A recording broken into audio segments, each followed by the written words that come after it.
Hello, and welcome back to another episode of the Fit You podcast. My name is Dakota Phillips. I'm the owner and head coach of Fit You, and my goal is always to help you have a more fun and sustainable fitness routine. And I'm Savannah Phillips, and today we're going to talk about tips for eating a little bit better. On our last episode, we talked about balancing your health. Health is all about the scale, but we're talking about a balanced scale.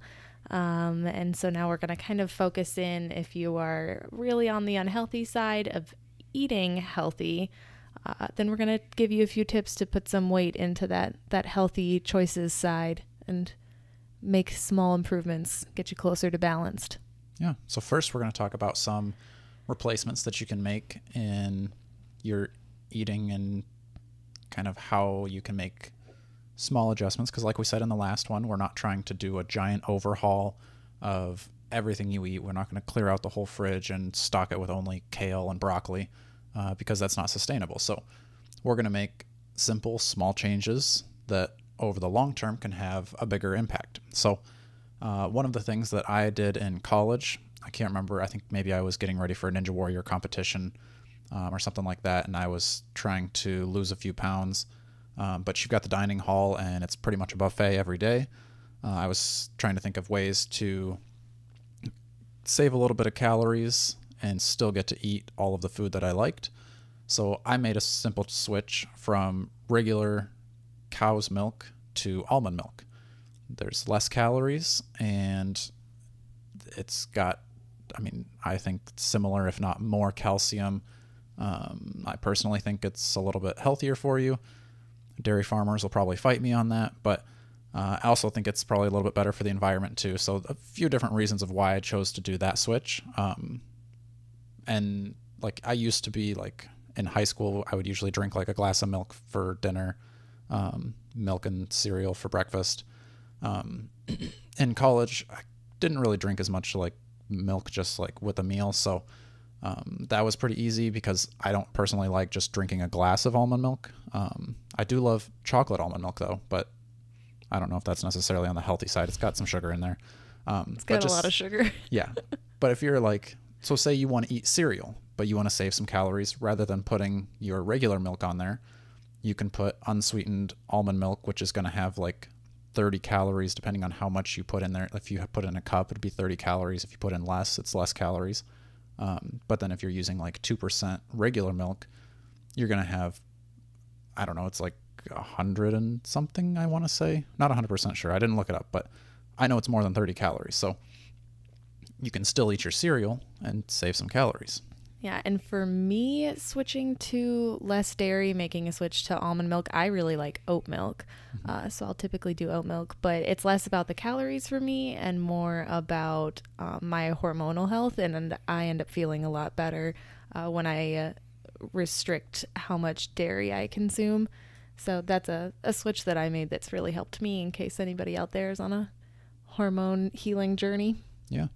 And sticking on that, along with dairy being something that kind of throws your hormones out of whack, gluten was another thing that it's not necessarily that if you eat gluten, you're like celiac disease or anything like that, where you're going to go into like an allergic reaction, but you're just not going to feel as good if you eat a lot of gluten. So what we did was we switched out some of our pasta because we still love eating pasta, but we switched, instead of eating regular pasta, we got I think we tried chickpea pasta. We weren't as big a fan of that, but we found lentil pasta, and I think that's kind of our new favorite pasta.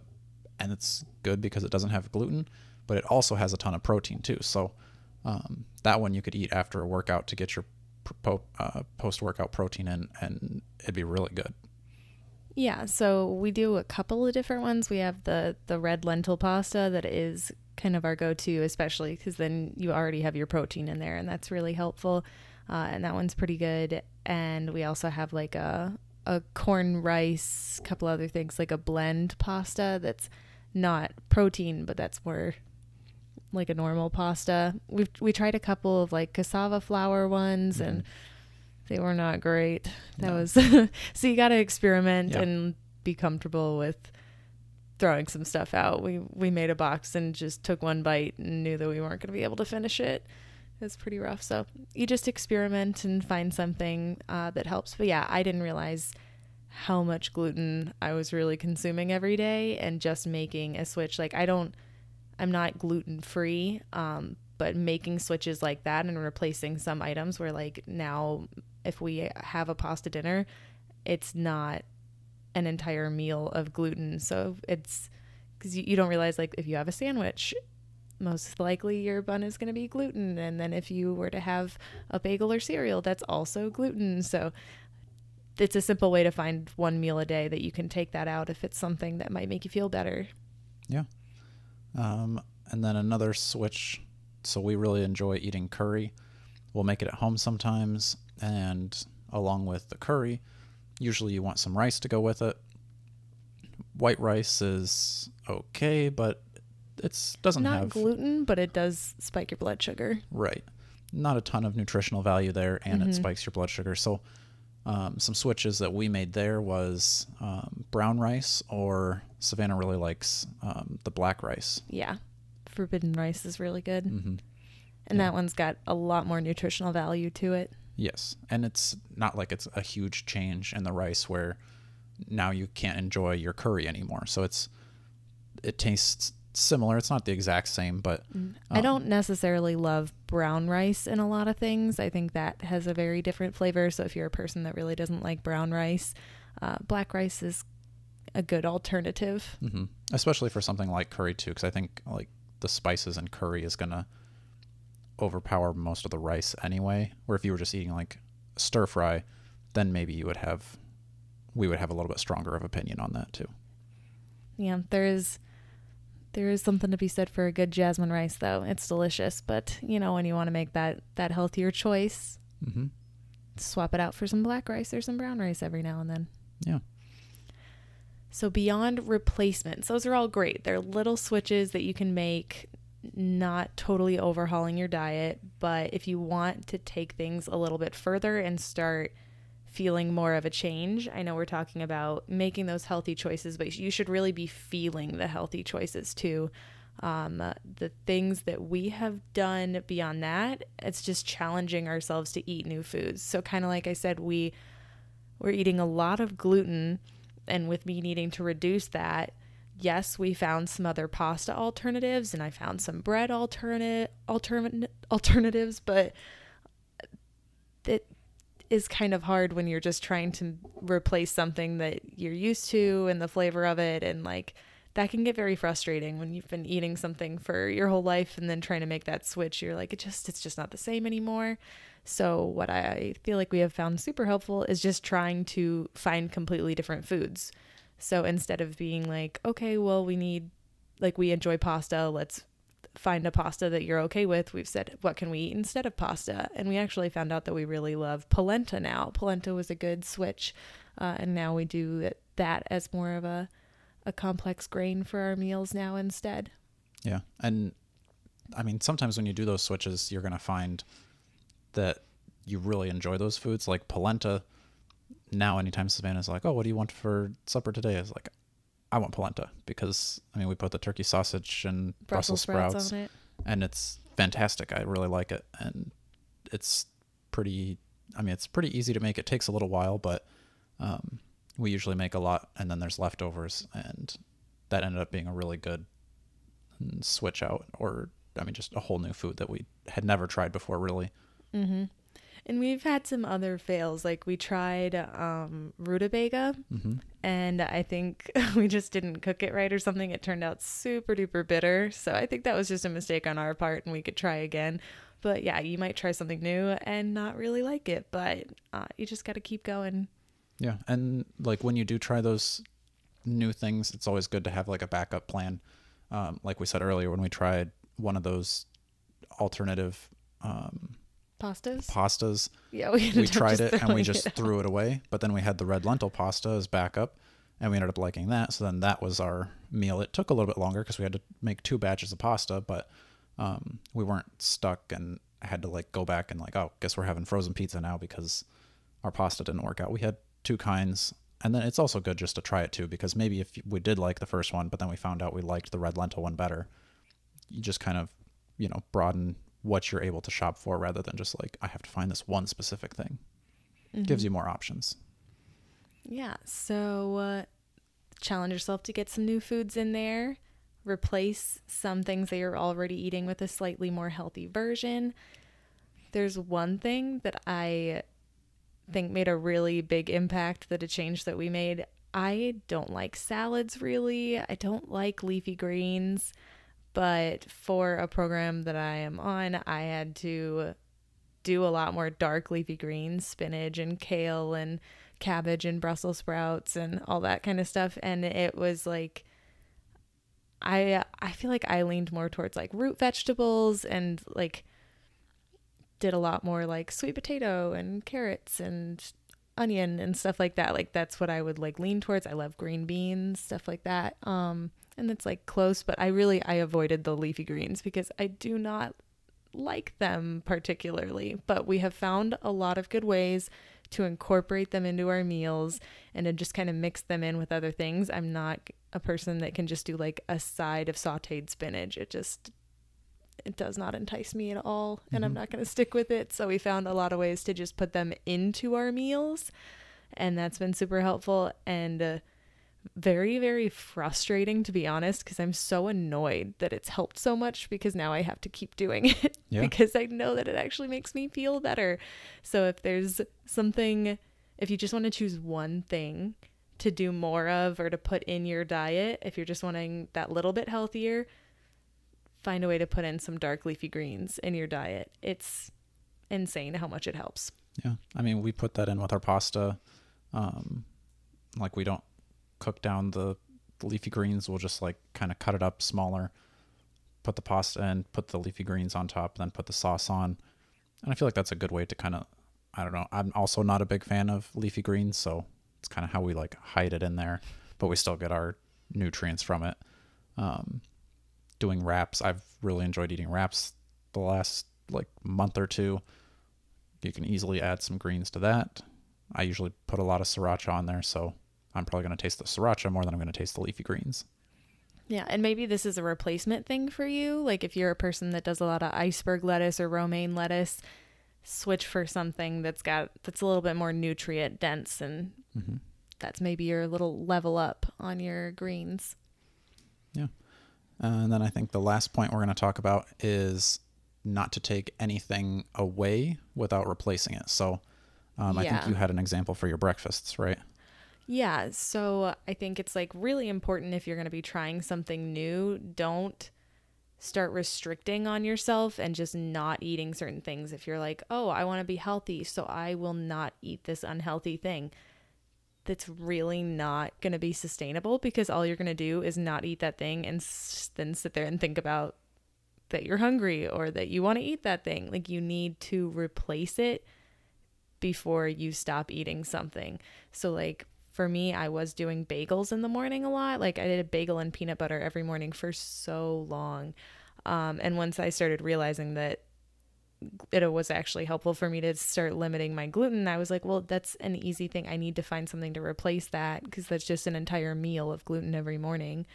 But I didn't just stop eating breakfast until I figured it out. I knew that I needed to make a change, and I went out and got supplies for smoothies, and I bought muesli. And then once I had those items that I knew I liked and I was going to actually eat in the mornings, then we stopped getting the bagels, and it was a switch over. So same thing, like if you are a person that likes putting like chips in your lunch, don't just say, oh, I'll be more healthy, I just won't put the chips in my lunch. Okay, that's great. But then you're just going to be eating like less, which is good if you want to like reduce some calories, but it's probably not as sustainable, because now you're going to think about how you're missing those chips or you're not as full. So put some nuts in there, put some dried fruit in there, find something to replace it with instead of just taking it away. I think just taking things away can be so hard to maintain, and it just gets really discouraging really fast if that's all you're doing. So find the things to replace it to still make yourself full and satisfied. Yeah. And one of the stories I had heard several years ago now on a podcast was one of the coaches was trying to get one of his personal training clients to lose some weight, and they were struggling. He was doing the exercises and he was losing weight, but not like as much as he should have been. So they were checking his diet, and then, I mean, he was eating, I think, McDonald's McGriddles, like 2 McGriddles and the hash brown every morning. So then rather than saying, all right, we got to cut out this breakfast that you've eaten every day for however long, instead of that, we're going to just order the exact same meal, just leave the last bite, and then throw that away. So the person still got to have their breakfast that they enjoyed, but they needed to cut back on some of the calories. They left the last bite of the McGriddle. I mean, I'm sure a McGriddle is pretty calorie dense, so that bite probably had a good amount of heft. I mean, if you were like, oh, I'm going to just not eat this last carrot, that's not the same. If you're not eating the last bite of your McGriddle, you're probably going to save more calories there. But then he started to see more noticeable like improvements in his weight and health. So just simple things like that, like leaving that last little bit, made a bigger impact because it was over time. He didn't see the results the next day, but over time started seeing that.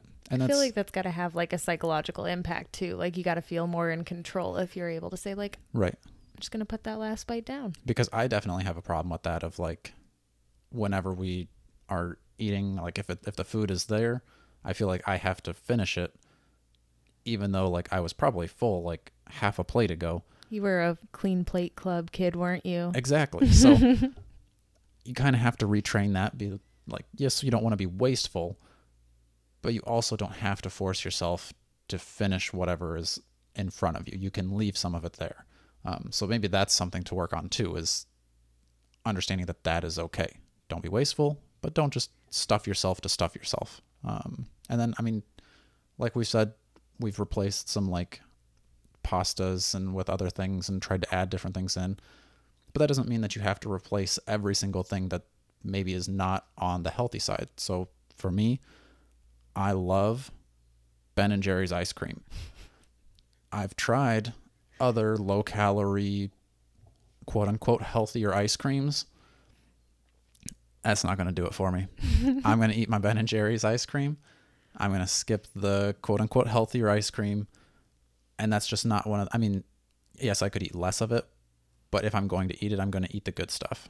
But that's where, especially with the last episode, we talk about the balance of it. Like, eating healthy doesn't mean that every single choice you make has to be healthy. So I guess that's what we are really trying to emphasize in this episode with like the replacements and the new foods. It's like, this is small adjustments because it's meant to be small adjustments. You need to be patient with yourself and you need to allow yourself to not be perfect because it's completely unattainable. It's dangerous to try to be perfect and it's a lot less enjoyable. So if you have something that you're like, I just cannot give this up, work around it, make some choices in some other areas to be healthy. I don't think we will ever give up ice cream. No, like I said, so. I'm trying to reduce my dairy, but like I do it in other areas because when we occasionally want ice cream, I'm going to get the ice cream. Yeah. And like when we go to like family events or holidays, things like that, like, I don't know, I personally want those like foods that like my grandma makes that are like really good. When we go there, I'm not going to be like, oh, actually, I've got to choose the healthier option. I'm not going to eat your pancakes, even though it's like my favorite thing in the entire world. I'm going to go there and eat the pancakes. And then when we're here, we're going to put in like leafy greens in our food and obviously make those adjustments. We're talking from the perspective of people who don't have actual food restrictions. Like we aren't lactose intolerant. We're not celiac. So making those choices to make ourselves feel better, like we have that wiggle room and that ability to choose without making ourselves sick. So that's for the larger section of the population that is similar to us. Make the choices to make yourself a little healthier. You have that freedom. Enjoy it. Yeah. But yeah, I mean, I've said in a lot of other episodes, we don't say anything revolutionary. This is just our own experience and it's hopefully for those out there that want to start making those small changes to get healthier and just need someone to commiserate about how frustrating it is that leafy greens make you feel better, and knowing that there's, other people out there that are doing this and that you should have patience with yourself. It's always good to hear that from an outside source. So I hope that's what we can give. Yeah. And if you have any questions about what we talked about today, or if you want to make some healthier choices, or you have questions on how you could make healthier choices, you can always set up a coaching call at www.fityoucoaching.com. And then until the next time, the next one, we're going to talk more in depth about fitness. So if you want to learn more about how to make your life a little bit healthier on the fitness side, a little bit more active, yeah, come back for that one. Thanks a lot. Bye. Bye.